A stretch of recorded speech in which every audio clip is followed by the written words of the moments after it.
Hi, and welcome to Black Women Speak. I am Giselle Shapiro, the founder and CEO of Black Women Speak, the movement, the network, the upcoming book, and yes, we are focusing on the Black Women Speak book series. I'm also the senior producer of the Black Women Speak network, and I am super excited and proud to be interviewing a phenomenal woman.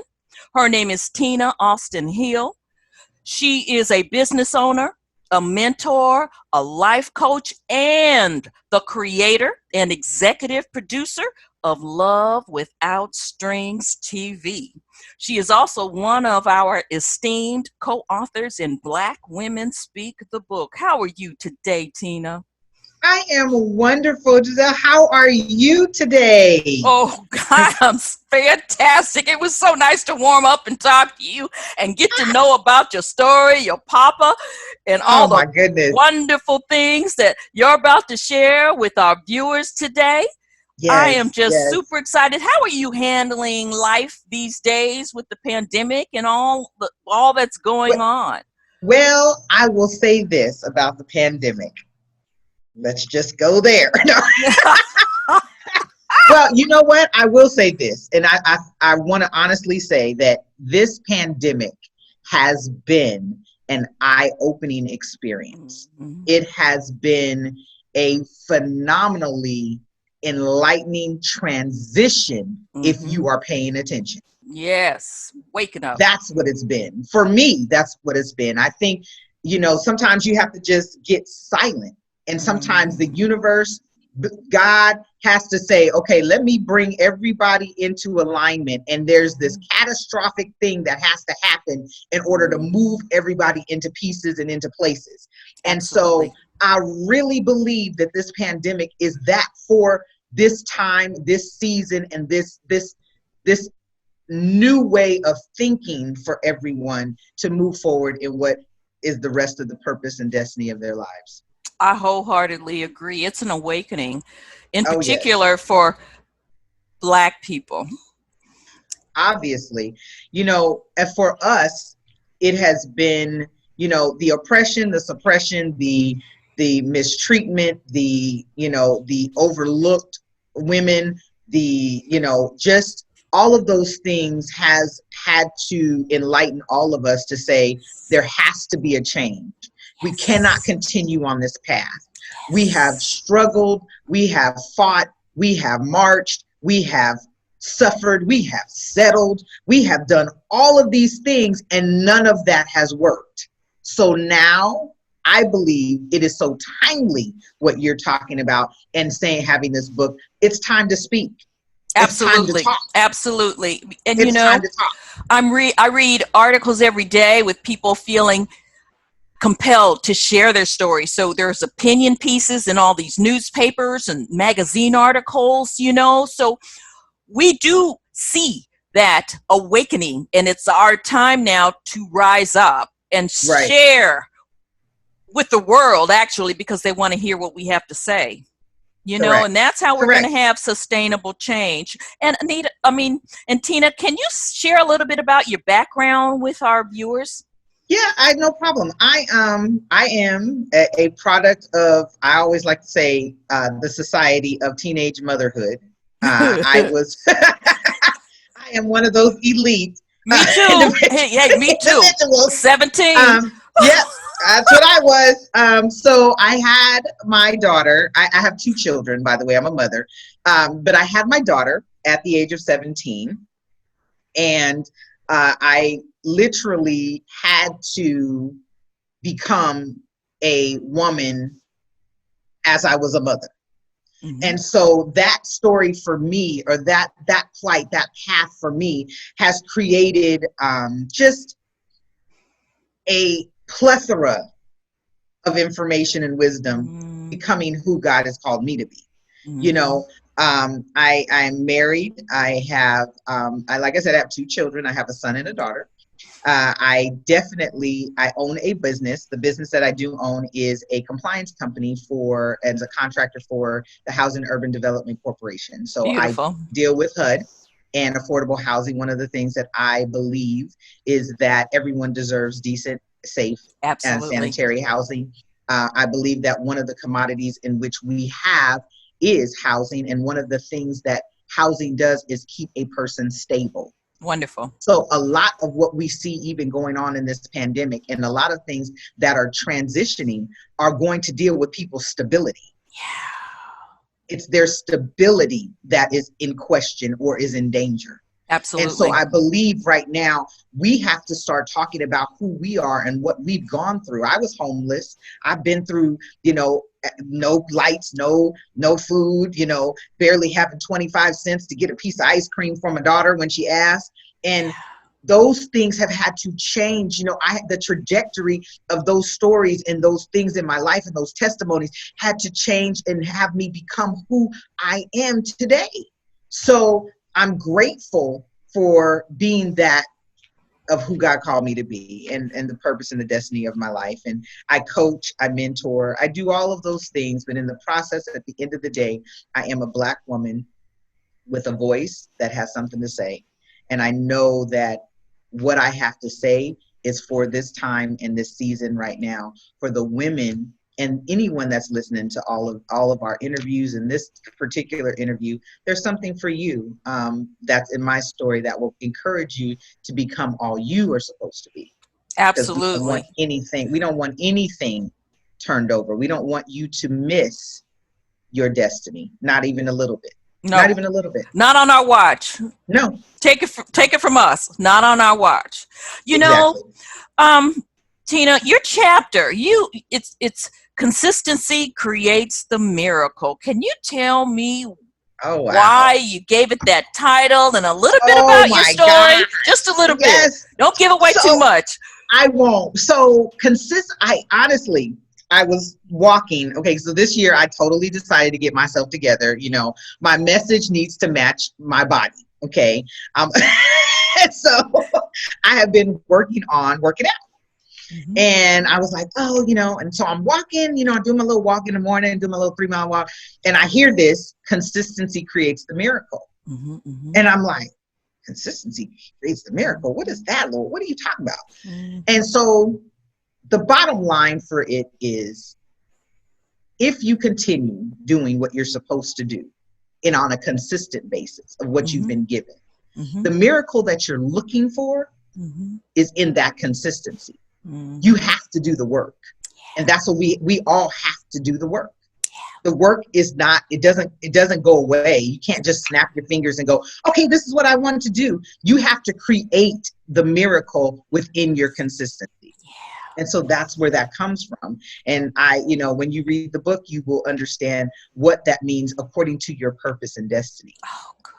I love it. And the title of the book was God inspired. I find when I'm alone or in solitude, that's when all the miracles come to me, all the ideas. And just make sure when things come to you, write that stuff down. Write it down. Dr. Anita and Write I it were talking quickly. yesterday. Oh, write it down, because if you don't, you know it's so good, but you can't It remember is. exactly what, It if you is. give it. Yeah. It is, because even when I created the Love Without Strings TV, Mm-hmm. that line came to me. I was like, love without strings. I was like, Lord, whoa, whoa, whoa, whoa, whoa, whoa, whoa, whoa. But honestly, I grew up, and I'll tell you this, and I hope this helps somebody.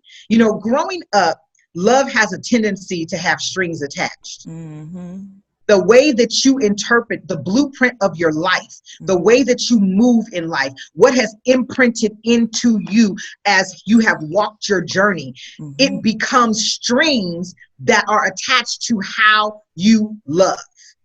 And when that happens, and it's not what it is, not intended to be what God said love is, then you are interpreting love incorrectly. And so now you have all these pitfalls. And so what Love Without Strings does is teach you how to walk your path without those strings, cutting those strings so that you can walk in what true love looks like for Good yourself, girl. for relationships, for your business, however it shows up. Love will always be the bottom line, because it is a conqueror of all things.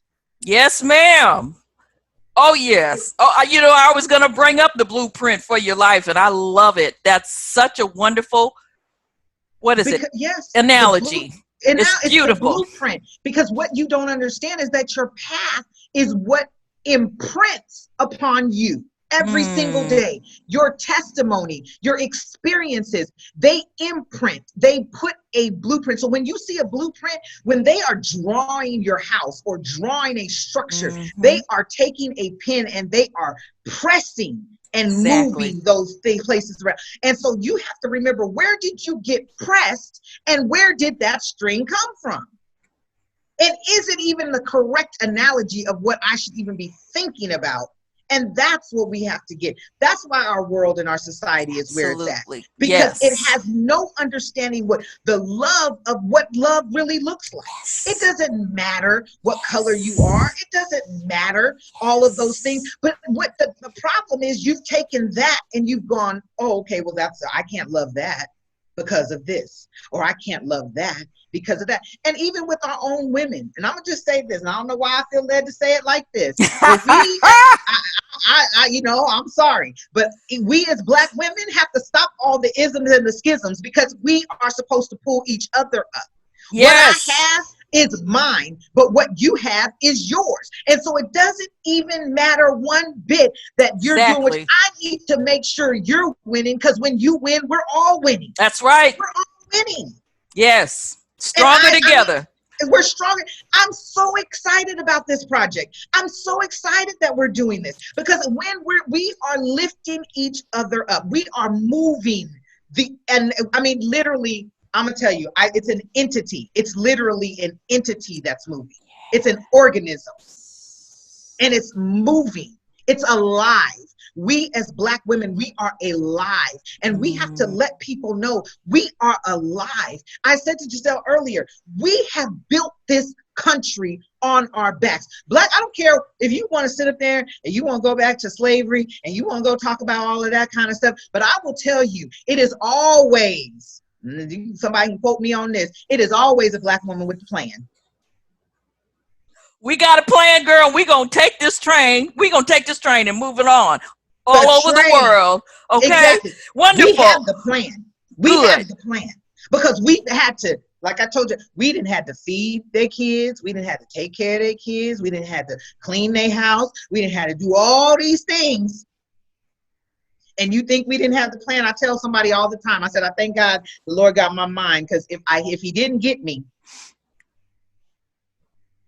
I'd be a white collar crime criminal, because that's how strategic my mind is. That's wonderful, Miss Tina. And tell me, um, got so many questions for you, but what pulls at your heartstrings given the state of our country right now? Our children. Mm-hmm. Our children, my 9-year-old, I talk about my 27-year-old, but my 9-year-old, I'm concerned. Back before, a long time ago, I have these two kids. One's a millennial, the other one's a Gen Zer, and Mm-hmm. I have both sides, and I'm listening to the millennial, and I was laughing with Jill, and I said, hey, they didn't found out we don't know nothing. We just sitting over here trying to fly by. They didn't figure it out. They crazy. This group, y'all, mama, y'all, Generation X, baby, but y'all just real crazy. The millennials done found us out, y'all. Okay. They done found us out. But the 9-year-old is very, I want to say, he's very intuitive of what the situation is. Mm-hmm. He's very aware I love that it. we have some issues that we need to correct. And if we don't correct them, it's going to affect him. Mm-hmm. Before, back in the day, we didn't have to teach our kids not to walk down the street with a hoodie on. And that wasn't part of the conversation. Right. The conversation now is giving our children information so that they become safe. Yeah. We now had to switch our conversation from, hey, Jimmy, don't go, don't come in when the lights are on. No, you just ain't going outside right now. I know. That We is went from so true. drive, you can go down the block and ride your bike. And now we like, no, you just gonna go upstairs on that PlayStation for a second, because you don't need to even go outside right now, because we're not even sure. Yeah. So the kids are what is the concern, and making sure that they become liability, they become assets to this community, and then they're not liabilities. You know, that they don't become angry, you know, and then they take that anger and they misuse it. They have to turn that around for construction and constructive erection of new systems. Absolutely. You know, they have to be able to navigate this thing. One thing that I don't want them to forget is our history. Absolutely. Because they need to have a foundation of why we're trying to get where we need to be. Exactly. And, you know, more about our history and our past is coming up as people are sharing. So I'm so engrossed in reading about these inventors and all these amazing people in our history that have been covered up, and just exposing it gives us a sense of pride in knowing that no, we weren't just, you know, doing what we did in Africa and came over here and had to work as slaves. No, there was so much going on with our heritage and our people to be proud. So the one thing that we're moving right now is we're moving us forward as a people by sharing our voices and not settling and looking for sustainable change. We want the change that we deserve today. And we're doing what we need to do as women to make sure that we get there. So, and yeah, I hear you. And so one of the things what you just said just like triggered something for me. It was you were saying, you know, we have to share the story. We have to get, let me say this about us as women. We need to share our mothers' stories. Oh, yes. Because they've been silent. They were silenced. We need to share our mother's stories and our grandmother's stories, because we didn't get here without those stories propelling and encouraging us to be who we were supposed to be. When I literally stepped out and started my own business, my grandmother was like, oh my goodness. It was not fathomed. It didn't even register in her mind that I could own a business and be a women business owner. It didn't even register for her. And so she was so proud.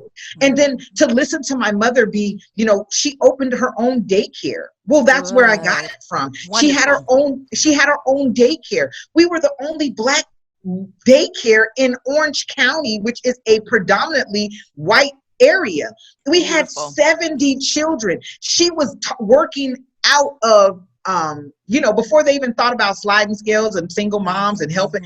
My mom had all of that going on. Beautiful. All of that stuff. So it's teaching and the foundation of the story of even the ones that were before us. And I love that you said that about the inventing. You know, be proud of who you are. Be proud of where you come from. I come from my mother and my father. My father was the first African American fire chief for Orange County.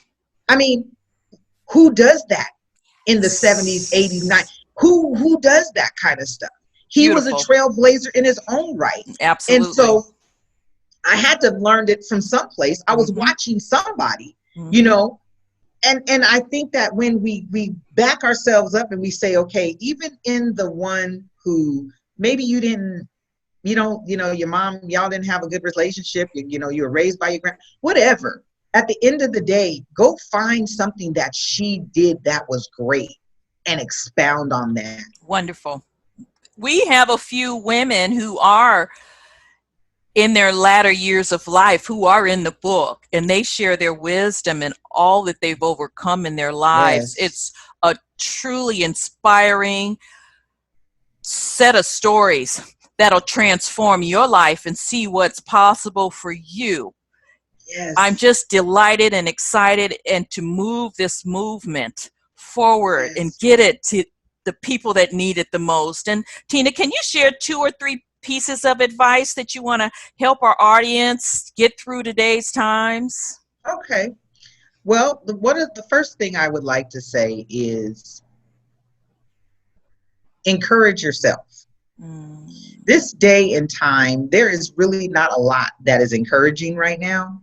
I mean, the climate is so polarized with racial, comments. I mean, you probably had friends that you didn't even know thought like that. And now you're like, whoa, wait a minute, where did that come from? But the first thing is encourage yourself in this time.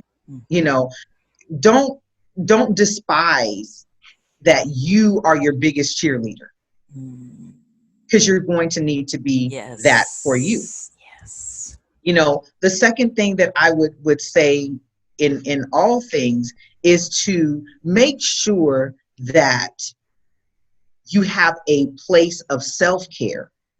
See, because self-care is going to center you, it's going to align you with your purpose and your destiny. And you don't want to miss that in this time. Yes. That's the second thing. And the third thing is live life to its fullest, even in the pandemic. Yes. Live your life to its fullest. Don't leave not one stone unturned. If you like it, like it. If you love it, love it. Don't let anybody tell you any different.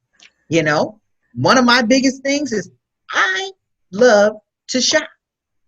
And I love nice shoes and purses. And nobody is going to stop me from finding a shoe and a purse. That's wonderful. I love it. I love your 3 pieces of advice, because I'm sure you got some women agreeing with you with the shoes and the purses. I love some shoes and some purses. Fantastic. I just love it. I just love it. And tell me, what are a few possible solutions for peace on earth? I'm going to go back to our kids.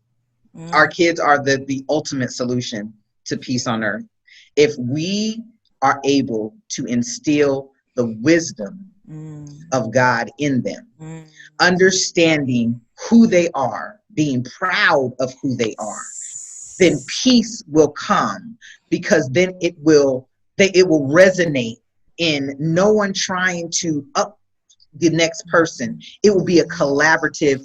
You got this, I got this. There's a scripture that comes to mind all the time when it talks about the body of Christ, and that you need the eyes just like you need the arms, just like you need the fingers, just like you need the ears, just like you need the head, just like you need the feet. We all need each other. Yes. No matter how you look at it. Yes. This was not a solo plight. This was a team effort. Yes. And if you need help, seek it out. Yes. Don't go it alone. There are so many women, so many men, so many people in a community that will embrace you and what you want out of this life. Trust me. I've reached out and they've been coming like angels. So it is possible. This is a team effort. This is a team effort. Peace is a team effort, and you have to want it for everybody. I am a wholehearted believer that you want to have peace for everybody, not just yourself, but everybody around you. Yes. That's the big thing. Yes. And one more question before we part. Do you believe the world needs more Black women to share their stories, and why? You touched a little bit, but I want to hear a little bit more. Absolutely. Black women have a knack for anything and everything. We can come up with a solution for anything and everything. We know, I hate to say it like this, but I'm going to just say it anyway and just put it out there. We just know everything. Okay? We just know everything. We have a way to fix everything. And I believe that the solutions are in the minds of Black women. The solutions for this world are in the minds of, I'm so excited for Kamala. I'm so excited for her, because just in case brother go fall down, we gonna be in there. Okay. We gonna be in there. Don't worry. But seriously, there is now going to be, I believe, a Black woman in the White House, which is going to bring solutions to the systems that have been broken. Yeah, they've been set up to keep us back and down. And there's an individual nowhere but up. So yes. Has a clue. And I believe that as Black women, we have the solutions. We know what it takes to fight. We are tenacious. We are warriors. We will get to the end of a thing. We don't let it just fall. We don't let it just settle. We will fight until it is finished. And that is the thing that's in us as Black women that the world needs to know. Yes. Absolutely. That's what we. Absolutely. Without a doubt. And That's the it. voices of Black women are going to make our voices heard. We'll It be is seen and time. heard and reveled, It is respected, time. acknowledged. I am thrilled to I interview am. you today, Tina I am Austin glad. Hill. This has been fantastic. And Yes. any parting words before we leave you? Well, I thank you so much. I am, like I said, I am excited about this movement. It, like I said, it is an entity. It is an organism that is alive. And Mm-hmm. us as Black women are alive and Yes. well. And we Yes. have a story, we have stories, we have Mm-hmm. testimonies, and we have solutions. And so Yes. I am excited to hear the words, the testimonies, the stories, and Mm-hmm. also the solutions to Mm-hmm. help us become who we are, not Mm-hmm. just for us as a community, but Mm-hmm. also for the world, because Yes. this is a world thing. This is a kingdom shift. It is a Mm-hmm. shift for all of us. And so I am excited. I'm excited to be a part of this project. I can't wait to see what it's going to do. It is going to be massively phenomenal for this world. And I want to say to you, Giselle, thank you for being the conduit Mm. of Thank you. this of this movement. I thank you Mm. for pulling us all together and making us and pushing us to Mm. tell our stories, because we've Mm. been silent for so long, but it's Mm. necessary now. Yep. And so I thank you and I honor you for who you Mm. are and how you have become and how you are becoming and how you are pulling the rest of us into Yes. destiny and purpose. And I thank you for that. I really do. God bless you. Thank you so much. I love you, Tina. I love you. I love my sisters. And I am Giselle Shapiro. And I was super excited to share Tina Austin Hill's story and the stories of the other sisters in Black Women Speak. It's time we tell our stories. Order your copy of the book and order Yes, a second copy for a sister that you care about on the absolutely. website www.blackwomenspeakthebook.com. And until next time, thank you for watching Black Women Speak. Goodbye and God bless. Thank you.